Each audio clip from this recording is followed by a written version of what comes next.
जय श्री गणेश, जय श्री हरि नारायण। कार्तिक महात्म्य का चौथा अध्याय शुरू करते हैं। नारद जी स्वयं परम ज्ञानी थे और ब्रह्मा जी से ये सभी प्रश्न हम संसारी प्राणियों की भलाई के लिए कर रहे थे। अतः अब उन्होंने ब्रह्मा जी से पूछा, हे पितामह, अब आप कार्तिक मास में जो दीपदान किया जाता है उसका महात्म्य सुनाने की कृपा कीजिए। नारद जी का यह प्रश्न सुनकर ब्रह्मा जी बोले, हे पुत्र, दीप चाहे स्वर्ण का हो या चांदी का, तांबे का हो अथवा मिट्टी का, अपनी सामर्थ्य और श्रद्धा के अनुसार कार्तिक मास में दान अवश्य करना चाहिए। कार्तिक मास में दीप दान करने से समस्त पापों का नाश हो जाता है। दीपक भगवान की मूर्ति के आगे, तुलसी के समीप, ब्रह्मा के घर या वन में, वृक्ष के नीचे अथवा गौशाला या धर्मशाला के आले में संध्या को जलाया जाता है। दीपक घी का जलाएं अथवा तेल का, परंतु उसे पूरे मास तक जलाएं। ब्राह्मण के घर दीपक जलाने से अग्निशोष्टम यज्ञ का फल प्राप्त होता है। जो ऊंचे स्थान अथवा स्तंभ पर दीप जलाते हैं उनके धन की वृद्धि होती है तथा बैकुंठ निवास मिलता है। दीप जलाते समय भगवान से प्रार्थना करें और कहे, भगवान, आपके ही निमित्त दीपक जलाता हूँ। कार्तिक मास में मथुरा, माघ में प्रयाग और वैशाख में हरिद्वार में स्नान तथा निवास करें तो यह अत्यंत ही उत्तम है। जब सूर्य तुला, मकर अथवा मेष राशि में हो उस समय किए जाने वाले नियम, व्रत, पूजा व दान बहुत उत्तम फल देते हैं। इन सभी महीनों में किए हुए व्रत, दान व शुभ कर्मों से सब पापों का नाश हो जाता है। जिस प्रकार भगवान भास्कर के उदय होने से अंधकार का नाश हो जाता है और वज्र से पर्वत का, गरुड़ के भय से सर्पों का, पवन से मेघ का, ध्यान से दुख का और सिंह के भय से मृगों का नाश हो जाता है, उसी प्रकार श्री मथुरा जी के दर्शन मात्र से ही सब पापों का खात्मा नाश हो जाता है। कार्तिक मास में स्नान व जागरण, दीपदान, तुलसी सेवन, भगवान के मंदिर में मार्जन, झाड़ू लगाना, गाना, भगवान की कथा सुनना, सुनाना, कीर्तन करना, कराना, ये शुभ कार्य इनके करने से श्रेष्ठ फलों की प्राप्ति होती है। पूर्व जन्म के पापों को नष्ट करने के लिए भी कुछ न कुछ व्रत, दान, भजन, पूजन आदि करना अति उत्तम है। ब्रह्मा जी के मुख से पूर्व जन्म के पाप शब्द सुनकर नारद जी ने पूछा, हे विधाता, पूर्व जन्म के पाप किस प्रकार जाने जा सकते हैं? यह सुनने की इच्छा है, सो आप कृपा करके सुना दीजिए। ब्रह्मा जी बोले, हे पुत्र, पूर्व जन्म का ब्रह्म हत्यारा, क्षय रोगी और पर स्त्री गमन करने वाला कोढ़ी बनता है। स्वर्ण चोर के नाखून खराब हो जाते हैं तथा मदिरा पीने वाले के दांत खराब हो जाते हैं। इस प्रकार मनुष्य के पूर्व जन्म के पापों को पहचाना जाता है। इस प्रकार के सभी पाप दान, तपस्या, कृच्छ, व्रत आदि से निवारण हो जाते हैं। ब्रह्मा जी ने आगे कहा, अब हम कुछ व्रत आदि बतलाते हैं। एक समय भोजन करने से तथा 3 दिन सायंकाल और 3 दिन प्रातःकाल भोजन करने को अतिकृच्छ व्रत कहते हैं। सायंकाल में 12 ग्रास और प्रातःकाल में 26 ग्रास अथवा 24 ग्रास खाने को भी अतिकृच्छ व्रत कहा गया है। 3 दिन खाए और फिर 3 दिन उपवास करे तो यह भी अतिकृच्छ व्रत होता है। सायंकाल में 1 ग्रास और प्रातःकाल में 1 ग्रास, फिर 2 दिन बगैर मांगा हुआ तथा 2 दिन तक उपवास करे तो यह भी अतिकृच्छ व्रत कहलाता है। 21 दिन तक केवल दूध या पानी पीता रहे तो यह अतिकृच्छ व्रत कहलाता है। 12 दिन उपवास करना पुराक व्रत कहलाता है। 4 दिन कुछ नहीं खाना, फिर सत्तू खाना या फिर छाछ पीना, इसके पश्चात ब्राह्मण को दक्षिणा देना सौम्य कच्छ व्रत कहलाता है। इसी प्रकार 12 दिन तक उपवास करना द्वादश कच्छ व्रत कहलाता है। तुला पुरुष का दान करना और गोघृत, गोबर, दूध, दही तथा कुशा का जल पीना और दूसरे दिन उपवास करना, यह कृच्छ संतपन व्रत कहलाता है। 3 दिन गौमूत्र, 3 दिन गोबर, फिर 3 दिन दही, 3 दिन दूध और फिर 3 दिन तक घी खाने से भी कृच्छ संतपन व्रत होता है। यह समस्त पापों को नाश करने वाला व्रत है। इसी प्रकार गूलर, कमल, बेल के पत्ते या कुसा का जल प्रतिदिन पीना भी ऊन कृच्छ व्रत है। 3 दिन तक उपवास करके ऊपर लिखी वस्तुओं को पिए तो पूर्ण कृच्छ व्रत होता है।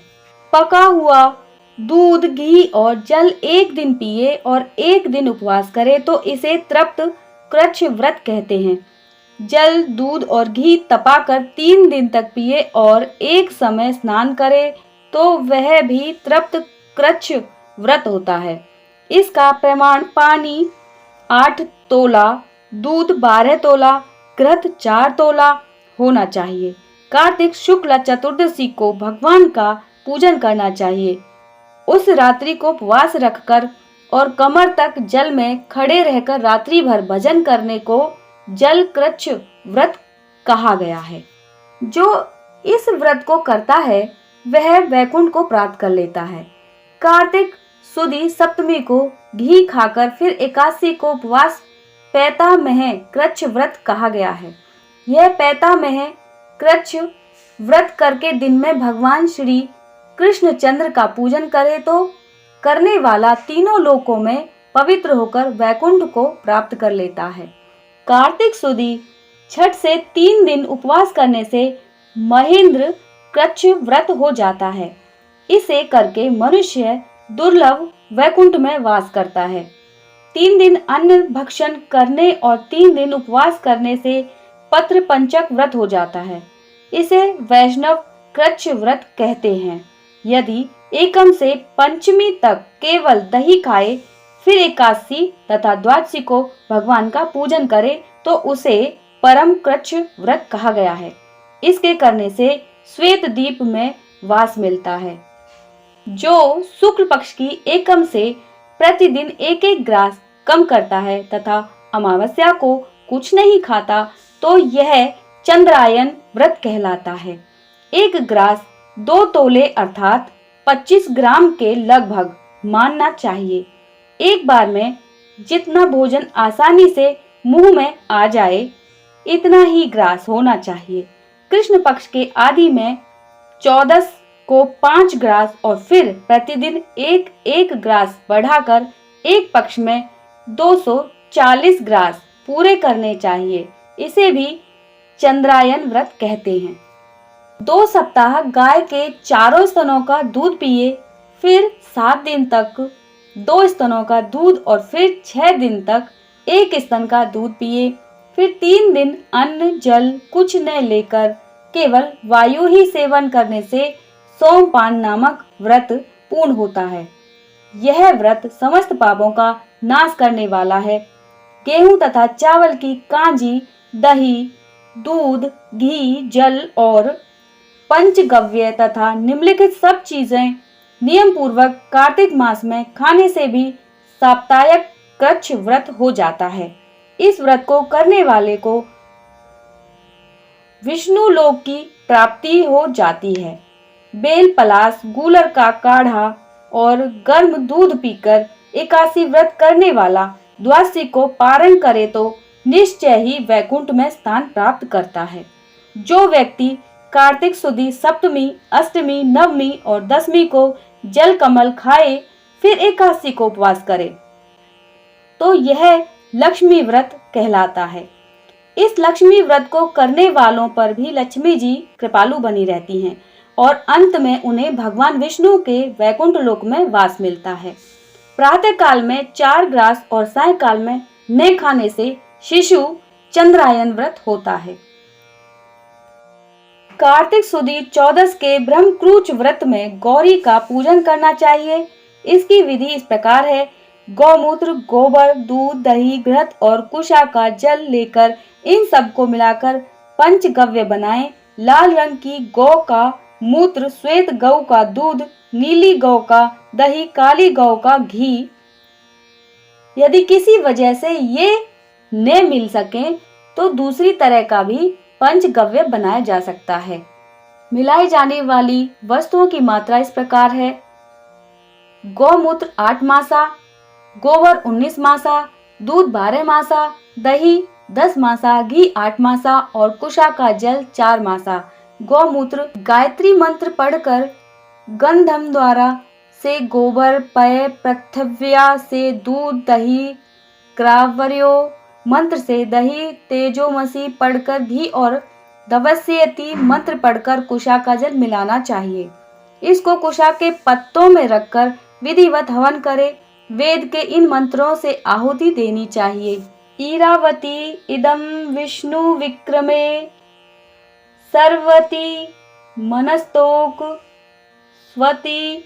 इन मंत्रों से आहुति देकर बचा हुआ पंच गव्य पान करना चाहिए। यह पलाश के पात्र में या स्वर्ण अथवा चांदी के पात्र में पान करना चाहिए। यदि स्त्री व्रत करे तो अपने पति की दीर्घायु की कामना भी करे। आंवला या तुलसी का पूजन करना चाहिए। व्रत समाप्ति के निमित्त ब्राह्मण को गोदान करना चाहिए। इन व्रतों को करने से व्रत करने वाला भगवान का प्रिय पात्र तो बनता ही है, इस लोक में सभी सुख और ऐश्वर्य भोग कर अंत में मोक्ष को भी प्राप्त करता है।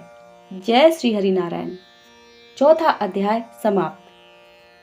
कार्तिक महात्म्य की कथा आपको अच्छी लग रही है, आप सुनते हैं तो मेरे चैनल को कृपया करके सब्सक्राइब कर दें, वीडियो को लाइक करें और शेयर करें। Thank you.